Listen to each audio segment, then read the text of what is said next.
ಏಳರ ವಿಭಾಜ್ಯತೆಯ ನಿಯಮ. ಈ ಏಳರ ವಿಭಾಜ್ಯತೆಯ ನಿಯಮ ಏನ್ ಹೇಳುತ್ತೆ?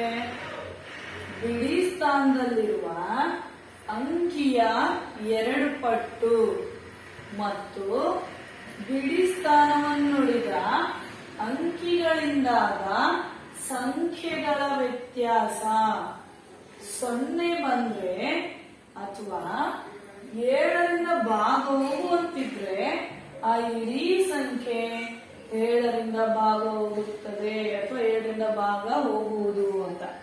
ಹಂಗಂದ್ರೆ ಏನಿದ್ರ ಅರ್ಥ ನೋಡಿ, ಕೊಟ್ಟಿರುವಂತಹ ಸಂಖ್ಯೆ, ಅವ್ರು ಎಷ್ಟಂಕಿಯ ಸಂಖ್ಯೆನಾದ್ರೂ ಕೊಟ್ಟಿರ್ಲಿ, ಆ ಕೊಟ್ಟಿರುವಂತಹ ಸಂಖ್ಯೆಯ ಬಿಡಿ ಸ್ಥಾನದಲ್ಲಿರುವಂತಹ ಅಂಕಿನ ಏನ್ ಮಾಡ್ಬೇಕು? 2 ಪಟ್ಟು ಮಾಡ್ಬೇಕು. ಅಂದ್ರೆ ಬಿಡಿ ಸ್ಥಾನದಲ್ಲಿ ಏನ್ ಅಂಕಿ ಇದೆ ಆ ಅಂಕಿಗೆ 2ರಿಂದ ಗುಣಿಸ್ಬೇಕು.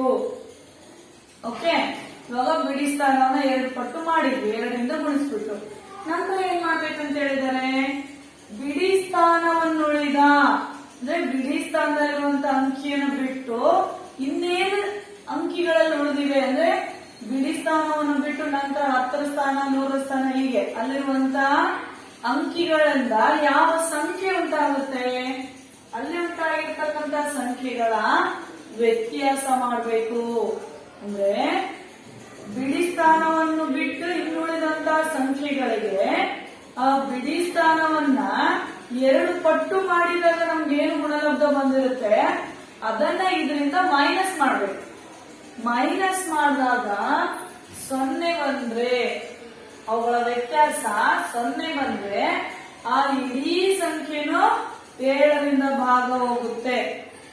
ಅಥವಾ 0 ಬರ್ಲಿಲ್ಲ, ಅದ್ರಲ್ಲಿ ಏನಿದೆ 7ರಿಂದ ಭಾಗ ಹೋಗುತ್ತೆ.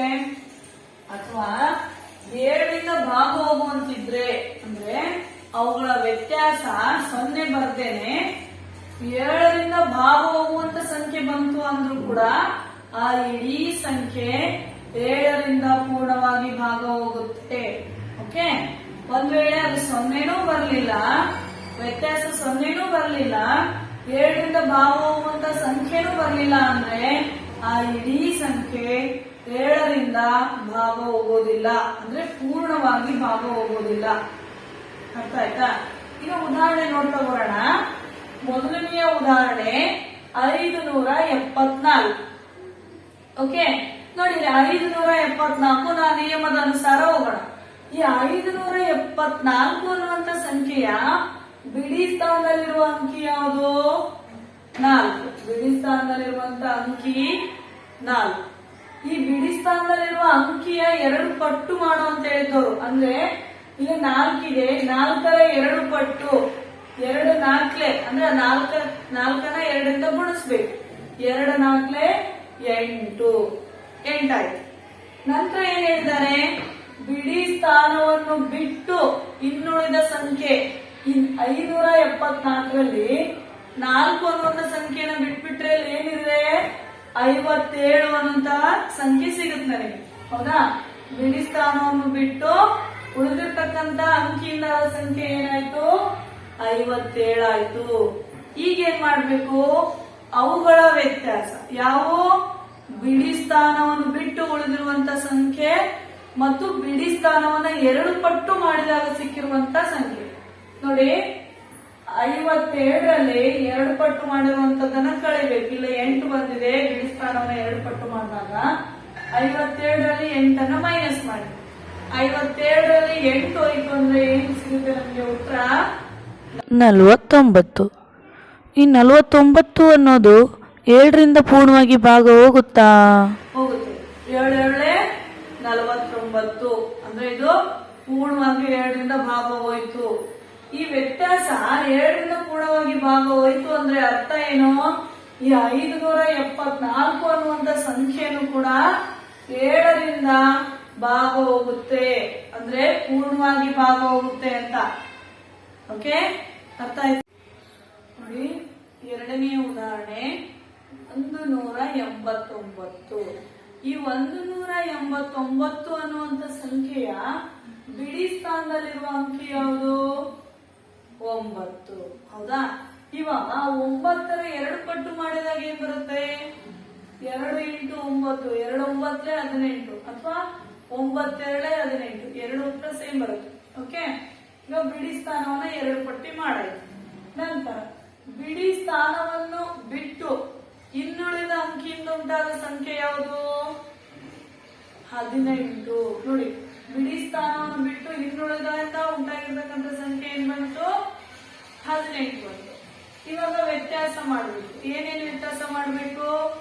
ಬಿಡಿ ಸ್ಥಾನವನ್ನು ಬಿಟ್ಟು ಇನ್ನುಳಿದ ಸಂಖ್ಯೆಯಿಂದ ಏನನ್ನ ಕಳಿಬೇಕು? 2 ಪಟ್ಟು ಮಾಡಿದಾಗ ಬಂದಿರುವಂತ ಸಂಖ್ಯೆಯನ್ನ ಕಳಿಬೇಕು. 2 18 ಇದೆ. 18 ಮೈನಸ್ 18 0 ಬಂತು. 18ರಲ್ಲಿ 18 ಹೋಯ್ತು ಅಂದ್ರೆ 0. ಹಾಗಾದ್ರೆ ನಮ್ಮ ನಿಯಮ ಏನ್ ಹೇಳಿತ್ತು? ವ್ಯತ್ಯಾಸ 0 ಬಂದ್ರೂ ಕೂಡ ಇಡೀ ಸಂಖ್ಯೆ 7ರಿಂದ ಭಾಗ ಹೋಗುತ್ತೆ, ಅಥವಾ ವ್ಯತ್ಯಾಸ 7ರಿಂದ ಭಾಗ ಹೋಗುವಂತ ಸಂಖ್ಯೆ ಬಂದ್ರೂ ಕೂಡ ಅದು ಇಡೀ ಸಂಖ್ಯೆ 7ರಿಂದ ಭಾಗ ಹೋಗುತ್ತೆ ಅಂತ ನಿಯಮ ಹೇಳಿತ್ತು. ಹಾಗಾದ್ರೆ ಇಲ್ಲಿ ವ್ಯತ್ಯಾಸ ಏನ್ ಬಂದಿದೆ? 0 ಬಂದಿದೆ. ಅಂದ್ರೆ ಅರ್ಥ ಏನು? ಈ 189 ಅನ್ನುವಂತ ಸಂಖ್ಯೆ 7ರಿಂದ ಭಾಗ ಹೋಗುತ್ತೆ. ಅರ್ಥ ಆಯ್ತಾ? ಮೂರನೇ ಉದಾಹರಣೆ, 597 ಅನ್ನುವಂತ ಒಂದು ಸಂಖ್ಯೆ ಇದೆ. ಈ ಸಂಖ್ಯೆಯ ಬಿಡಿ ಸ್ಥಾನದಲ್ಲಿ ಯಾವ ಅಂಕಿ ಇದೆ? 7. ಹೌದಾ? ಬಿಡಿ ಸ್ಥಾನದಲ್ಲಿರುವಂತ ಅಂಕಿ 7. ಈ 7ರ 2 ಪಟ್ಟು, ಆ 7 ಅನ್ನುವಂತ ಅಂಕಿ 2 ಪಟ್ಟು ಮಾಡಿದಾಗ 2 ಇಂಟು 7, 2 7 14.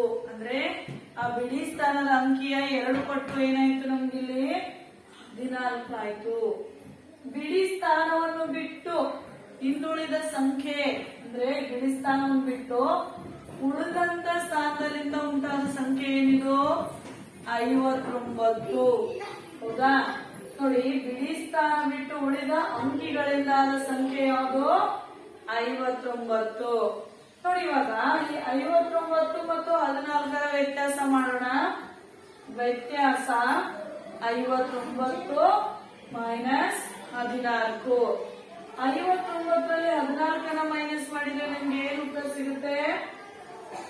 45. 9ರಲ್ಲಿ 4 ಹೋದ್ರೆ 5, 5ರಲ್ಲಿ 1 ಹೋದ್ರೆ 4, 45 ಅನ್ನುವಂತ ಉತ್ತರ ಸಿಕ್ತು ನಮ್ಗೆ. ನೋಡಿ, ಈ 45 ಅನ್ನೋದು 7ರಿಂದ ಭಾಗ ಹೋಗುತ್ತಾ?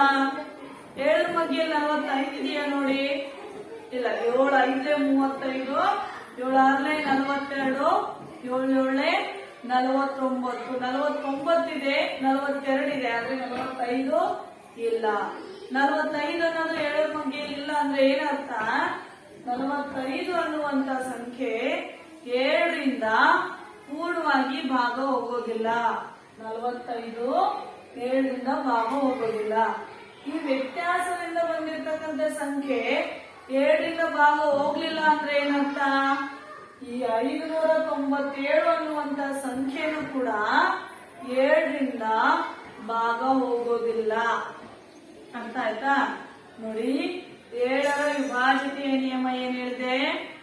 ಕೊಟ್ಟಿರುವಂತಹ ಸಂಖ್ಯೆಯ ಬಿಡಿ ಸ್ಥಾನ, ಆ ಬಿಡಿ ಸ್ಥಾನವನ್ನ 2 ಪಟ್ಟು ಮಾಡಿದಾಗ ನಮ್ಗೆ ಏನ್ ಗುಣಲಬ್ಧ ಸಿಗುತ್ತೆ? ಆ ಗುಣಲಬ್ಧನ ಇಟ್ಕೊಂಡು ನಂತರ ಬಿಡಿ ಸ್ಥಾನವನ್ನು ಬಿಟ್ಟು ಇನ್ನುಳಿದ ಸ್ಥಾನದಿಂದ ಉಂಟಾದಂತ ಸಂಖ್ಯೆ, ಆ ಸಂಖ್ಯೆ ಮತ್ತು 2 ಪಟ್ಟು ಮಾಡಿದಾಗ ಬಂದಿರುವಂತ ಸಂಖ್ಯೆ, ಅವು 2ರ ವ್ಯತ್ಯಾಸ ಮಾಡಿದಾಗ ಆ ವ್ಯತ್ಯಾಸ 0 ಬಂದ್ರೂ ಕೂಡ ಇಡೀ ಸಂಖ್ಯೆ 7ರಿಂದ ಪೂರ್ಣವಾಗಿ ಭಾಗ ಹೋಗುತ್ತೆ.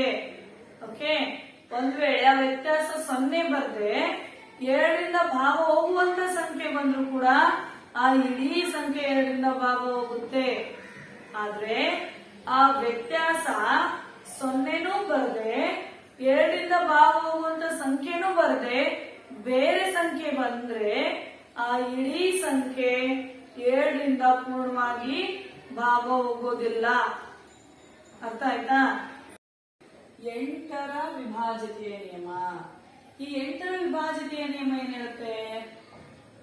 ಬಿಡಿ 10 100ರ ಸ್ಥಾನಗಳಲ್ಲಿ 0ಗಳು ಬಂದರೆ ಅಥವಾ ಬಿಡಿ 10 100ರ ಸ್ಥಾನಗಳಲ್ಲಿರುವ ಅಂಕಿಗಳಿಂದಾದ ಸಂಖ್ಯೆ 8ರಿಂದ ಭಾಗ ಹೋಗುವಂತಿದ್ರೆ ಆ ಇಡೀ ಸಂಖ್ಯೆ 8ರಿಂದ ಭಾಗ ಹೋಗುತ್ತದೆ. ನೋಡಿ ನಿಯಮ ಏನ್ ಹೇಳುತ್ತೆ, ಬಿಡಿ 10 100ರ ಸ್ಥಾನದಲ್ಲಿ ಸೊನ್ನೆಗಳು ಬಂದ್ರೆ, ಓಕೆ, ಅಥವಾ ಬಿಡಿ 10 100 ಈ 3 ಸ್ಥಾನದಿಂದ ಉಂಟಾಗಿರ್ತಕ್ಕಂತ ಸಂಖ್ಯೆ 8ರಿಂದ ಭಾಗ ಹೋದ್ರೆ ಆ ಇಡೀ ಸಂಖ್ಯೆ 8ರಿಂದ ಭಾಗ ಹೋಗುತ್ತೆ ಅನ್ನೋದು 8ರ ವಿಭಾಜ್ಯತೆಯ ನಿಯಮ. ಓಕೆ, ಇವಾಗ ಈ ನಿಯಮವನ್ನು ನಾವು ಉದಾಹರಣೆ ಸಹಿತ ನೋಡ್ತಾ ಬರೋಣ. ಮೊದಲನೆಯ ಉದಾಹರಣೆ 48,000. ಓಕೆ, ಈ 48,000 ಅನ್ನುವಂತ ಸಂಖ್ಯೆಯಲ್ಲಿ ಬಿಡಿ ಸ್ಥಾನ, 10ರ ಸ್ಥಾನ ಮತ್ತು 100ರ ಸ್ಥಾನ ಈ ಮೂರು ಸ್ಥಾನದಲ್ಲಿ ಏನಿದೆ, 0 ಇದೆ. ಅಂದ್ರೆ ನಮ್ಮ ನಿಯಮ ಏನ್ ಹೇಳಿತ್ತು, ಬಿಡಿ ಸ್ಥಾನ, 10ರ ಸ್ಥಾನ ಮತ್ತು 100ರ ಸ್ಥಾನ ಈ 3 ಸ್ಥಾನದಲ್ಲಿ 0 ಇದ್ರೆ ಆ ಇಡೀ ಸಂಖ್ಯೆ 8ರಿಂದ ಪೂರ್ಣವಾಗಿ ಭಾಗ ಹೋಗುತ್ತೆ ಅಂತ ನಿಯಮ ಹೇಳಿತ್ತು. ಹೌದಾ? ಅಂದ್ರೆ ಇಲ್ಲಿ ಬಿಡಿ 10 100 3 ಸ್ಥಾನದಲ್ಲಿ 0 ಇದೆ. ಅಂದ್ರೆ ಏನರ್ಥ, 48,000 ಅನ್ನುವಂತ ಈ ಸಂಖ್ಯೆ 8ರಿಂದ ಭಾಗ ಹೋಗುತ್ತೆ. ಓಕೆ, ಈಗ ಎರಡನೇ ಉದಾಹರಣೆ ನೋಡೋಣ. ನೋಡಿ, ಎರಡನೇ ಉದಾಹರಣೆ 54,840. ಈ 54,840 ಅನ್ನುವಂತ ಸಂಖ್ಯೆಯ ಬಿಡಿ 10 ಮತ್ತು 100ರ ಸ್ಥಾನದಲ್ಲಿರುವಂತಹ 3 ಅಂಕಿಯನ್ನು ಸೇರಿಸಿದಾಗ ನಮ್ಗೆ ಸಿಗ್ತಕ್ಕಂತ ಸಂಖ್ಯೆ ಯಾವುದು, 840. ಕೊನೆಯ 3 ಸ್ಥಾನದಲ್ಲಿರುವಂತಹ ಅಂಕಿ ಉಂಟಾದ ಸಂಖ್ಯೆ ಏನಾಯ್ತು, ಇಲ್ಲಿ 840 ಅನ್ನುವಂತ ಸಂಖ್ಯೆ ಇದೆ. ಓಕೆ, ಈಗ ಈ 840 ಅನ್ನೋದು 8ರಿಂದ ಭಾಗ ಹೋಗುತ್ತಾ, ಅದನ್ನ ನಾವೇನ್ ಮಾಡ್ಬೇಕು, ಈಗ ಚೆಕ್ ಮಾಡ್ಬೇಕು. ನೋಡಿ, 840 8ರಿಂದ ಪೂರ್ಣವಾಗಿ ಭಾಗ ಹೋಗ್ಬೇಕು. 8 1 8, 8ರಲ್ಲಿ 8 ಹೋದ್ರೆ 0, 4ಕ್ಕೆ 4. ನೋಡಿ, 8ರಿಂದ 4 ಭಾಗ ಹೋಗೋದಿಲ್ಲ, 0 ಕೊಟ್ಬಿಟ್ಟು ಇಲ್ಲಿ ಇನ್ನೊಂದು 0ನ ನಾನು ತಗೋಬೇಕು. ಈ 0 ಕೂಡ ಕೆಳಗಡೆ ಬಂತು. ಇವಾಗ ಇದು 40 ಆಯ್ತು. 8 5 40, 0 0. ನೋಡಿ, ಶೇಷ 0 ಬಂತು. ಅಂದ್ರೆ ಅರ್ಥ ಏನು, 840 ಅನ್ನೋದು 8ರಿಂದ ಪೂರ್ಣವಾಗಿ ಭಾಗ ಹೋಯ್ತು. ಹೌದಾ? ಅಂದ್ರೆ ಈ 840 ಅನ್ನೋದು 8ರಿಂದ ಭಾಗ ಹೋಯ್ತು ಅಂದ್ರೆ ಏನರ್ಥ, 54,840 ಅನ್ನುವಂತ ಈ ಇಡೀ ಸಂಖ್ಯೆನೂ ಕೂಡ 8ರಿಂದ ಪೂರ್ಣವಾಗಿ ಭಾಗ ಹೋಗುತ್ತೆ. ಈ 54,840 ಅನ್ನುವಂತ ಸಂಖ್ಯೆನೂ ಕೂಡ ಏನಾಯ್ತು, ಇಲ್ಲಿ 8ರಿಂದ ಭಾಗ ಹೋಗುತ್ತೆ. ಅರ್ಥ ಆಯ್ತಾ? ಮೂರನೇ ಉದಾಹರಣೆ 57,381. ಹೌದಾ? ನೋಡಿ, 57,381 ಅನ್ನುವಂತ ಸಂಖ್ಯೆಯ ಬಿಡಿ 10 100ರ ಸ್ಥಾನದಲ್ಲಿ 0 ಇಲ್ಲ. ಹೌದಾ? ನೋಡಿ, ಬಿಡಿ ಸ್ಥಾನದಲ್ಲಿ 1 ಅನ್ನುವಂತ ಅಂಕಿ ಇದೆ, 10ರ ಸ್ಥಾನದಲ್ಲಿ 8 ಅನ್ನುವಂತ ಅಂಕಿ ಇದೆ, 100ರ ಸ್ಥಾನದಲ್ಲಿ 3 ಅನ್ನುವಂತ ಅಂಕಿ ಇದೆ. ಅಂದ್ರೆ ಆ 3 ಸ್ಥಾನಗಳಲ್ಲಿ 0 ಇಲ್ಲ. ಆಯ್ತಾ? ನೆಕ್ಸ್ಟ್, ಬಿಡಿ 10 100ರ ಸ್ಥಾನಗಳಲ್ಲಿರುವ 3 ಅಂಕಿಗಳಿಂದಾದ ಸಂಖ್ಯೆ. ನೋಡಿ, ಬಿಡಿ 10 100 ಈ 3 ಸ್ಥಾನಗಳಲ್ಲಿ ಇರುವಂತ ಅಂಕಿಯಿಂದಾದ ಸಂಖ್ಯೆ ಏನು, 381. ಓಕೆ, ಈಗ ಈ 381 ಅನ್ನೋದು 8ರಿಂದ ಭಾಗ ಹೋಗುತ್ತಾ ನೋಡೋಣ. ಇವಾಗ 381ನ್ನ ಯಾವ್ದ್ರಿಂದ ಭಾಗಿಸ್ಬೇಕು, 8ರಿಂದ ಭಾಗಿಸ್ಬೇಕು. ನೋಡಿ, ಪ್ರಾರಂಭದ ಅಂಕಿ 3 ಇದೆ. 3 ಅನ್ನೋದು 8ಕ್ಕಿಂತ ಚಿಕ್ಕದಾಯ್ತು. ಹಾಗಾಗಿ ನಾವು ಈಗ 2 ಅಂಕಿಯನ್ನ ತಗೋಬೇಕು. 38 ಅನ್ನುವಂತ ಅಂಕಿಯ 8 ಭಾಗಿಸ್ಬೇಕು. ಮೊದಲಿಗೆ 8 ಮಧ್ಯದಲ್ಲಿ 38 ಇದೆಯಾ ನೋಡಿ. 8 4 32, 8 5 40 ನೋಡಿ. 8 4 32 ಅಂದ್ರೆ ಇದು 38ಕ್ಕಿಂತ ಚಿಕ್ಕದಾಯ್ತು. 8 5 40, 40 ಅನ್ನೋದು 38ಕ್ಕಿಂತ ದೊಡ್ಡದಾಯ್ತು. ಸೊ ಚಿಕ್ಕ ಸಂಖ್ಯೆಯಿಂದ ದೊಡ್ಡ ಸಂಖ್ಯೆಯನ್ನ ನಾವು ಕಳೆಯೋದಿಕ್ಕೆ ಬರೋದಿಲ್ಲ. ಹಾಗಾಗಿ ನಾವೇನ್ ಮಾಡ್ಬೇಕೀಗ, ಚಿಕ್ಕ ಸಂಖ್ಯೆ ಅಂದ್ರೆ 38ಕ್ಕಿಂತ ಚಿಕ್ಕದಿರುವಂತ ಸಂಖ್ಯೆಯನ್ನ ತಗೋಬೇಕು. ಆದ್ರೆ ಏನಾಗುತ್ತೆ, 8 4 32 ಆಗುತ್ತೆ. 8ರಲ್ಲಿ 6 ಹೋದ್ರೆ 8ರಲ್ಲಿ 2 ಹೋದ್ರೆ 6, 3ರಲ್ಲಿ 3 ಹೋದ್ರೆ 0. ಓಕೆ, ಇಲ್ಲೇನಿದೆ 1 ಇದೆ, 1 ಅನ್ನ ತಗೊಳ್ಳೋಣ. ಏನಾಯ್ತು, ಇದು 61 ಆಯ್ತು. ಓಕೆ, ಈಗ 8ರ ಮಗ್ಗಿಯಲ್ಲಿ 61 ಇದೆಯಾ ನೋಡಿ. 8 7 56, 8 8 64 ನೋಡಿ. 8 8 64, 64 ಅನ್ನೋದು 61ಕ್ಕಿಂತ ದೊಡ್ಡದಾಯ್ತು. ಆದ್ರೆ ನಾನು ಇಲ್ಲೇನಾಗುತ್ತೆ, ಏನಾಯ್ತು, 64 ಅನ್ನೋದನ್ನ ಇಲ್ಲಿ ನಾವು ತಗೊಳ್ಳೋದಕ್ಕೆ ಬರೋದಿಲ್ಲ. ಅಂದ್ರೆ ಅದಕ್ಕಿಂತ ಚಿಕ್ಕದು ಯಾವ್ದಿತ್ತು, 8 7 56, 8 7 56. 1ರಲ್ಲಿ 6 ಹೋಗೋದಿಲ್ಲ, 11ರಲ್ಲಿ 6 ಕಳೆರಿ. 11ರಲ್ಲಿ 6 ಹೋಯ್ತು ಅಂದ್ರೆ 5. ಇದು ಇದಕ್ಕೊಂದು ಕ್ಯಾರಿ ಕೊಟ್ಟಿದೆ, ಕೈಲ ಕೊಟ್ಟಿದೆ ಅಂದ್ರೆ ಇದು 5 ಆಯ್ತು. 5ರಲ್ಲಿ 5 ಹೋದ್ರೆ 0 ನೋಡಿ. ಇಲ್ಲಿ ಶೇಷ 0 ಬರ್ಲಿಲ್ಲ, 5 ಬಂತು. ಹೌದಾ, ಶೇಷ 5 ಇದೆ ಅಂದ್ರೆ ಏನರ್ಥ, 381 ಅನ್ನೋದು 8ರಿಂದ ಪೂರ್ಣವಾಗಿ ಭಾಗ ಹೋಗ್ಲಿಲ್ಲ ಅಂತ ಅರ್ಥ. ಓಕೆ, ಅಂದ್ರೆ ಏನಾಯ್ತು, ಕೊನೆಯ 3 ಸ್ಥಾನದಿಂದ ಉಂಟಾದ ಸಂಖ್ಯೆ ಅಂದ್ರೆ ಬಿಡಿ 10 100, ಈ 3 ಸ್ಥಾನದಿಂದ ಉಂಟಾದ ಸಂಖ್ಯೆಯಲ್ಲಿ 8ರಿಂದ ಪೂರ್ಣವಾಗಿ ಭಾಗ ಹೋಗ್ಲಿಲ್ಲ. ಹಾಗಾಗಿ 57,381 ಅನ್ನುವಂತ ಈ ಸಂಖ್ಯೆನೂ ಕೂಡ 8ರಿಂದ ಭಾಗ ಹೋಗೋದಿಲ್ಲ. ಅರ್ಥ ಆಯ್ತಾ ನೋಡಿ. 8 ವಿಭಾಜ್ಯತೆಯ ನಿಯಮ ಏನ್ ಹೇಳ್ತು, ಕೊನೆಯ 3 ಸ್ಥಾನದಿಂದ ಉಂಟಾಗಿರ್ತಕ್ಕಂಥ ಸಂಖ್ಯೆ ಅಂದ್ರೆ ಬಿಡಿ 10 100, ಈ 3 ಸ್ಥಾನದಲ್ಲಿ ಸೊನ್ನೆಗಳು ಇದ್ರೆ, ಈ 3 ಸ್ಥಾನದಲ್ಲಿ ಸೊನ್ನೆಗಳು ಇದ್ರೆ ಆ ಇಡೀ ಸಂಖ್ಯೆ 8ರಿಂದ ಪೂರ್ಣವಾಗಿ ಭಾಗ ಹೋಗುತ್ತೆ. ಒಂದ್ ವೇಳೆ ಆ 3 ಸ್ಥಾನದಲ್ಲಿ 0 ಇರದೆ ಹೋದ್ರೆ, 3 ಸ್ಥಾನದಲ್ಲಿ 0 ಇಲ್ಲದೆ ಬೇರೆ ಅಂಕಿಗಳಿದ್ರೆ ಆ ಅಂಕಿಯಿಂದ ಉಂಟಾಗಿರ್ತಕ್ಕಂಥ ಸಂಖ್ಯೆ, ಅಲ್ಲೇ 3 ಅಂಕಿಯ ಸಂಖ್ಯೆ ಬರುತ್ತಲ್ಲ, ಆ ಸಂಖ್ಯೆ 8ರಿಂದ ಪೂರ್ಣವಾಗಿ ಭಾಗ ಹೋದ್ರೆ ಆ ಕೊಟ್ಟಿರುವಂತ ಸಂಖ್ಯೆ ಕೂಡ, ಅಂದ್ರೆ ಏನು ಸಂಖ್ಯೆ ಕೊಟ್ಟಿರ್ತಾರೆ ಆ ಪೂರ್ಣವಾಗಿರುವಂತ ಇಡೀ ಸಂಖ್ಯೆನು 8ರಿಂದ ಪೂರ್ಣವಾಗಿ ಭಾಗ ಹೋಗುತ್ತೆ. ಆದ್ರೆ ಬಿಡಿ 10 100ರ ಸ್ಥಾನದಲ್ಲಿ 0 ಇರದೆ ಹೋಗುತ್ತೆ.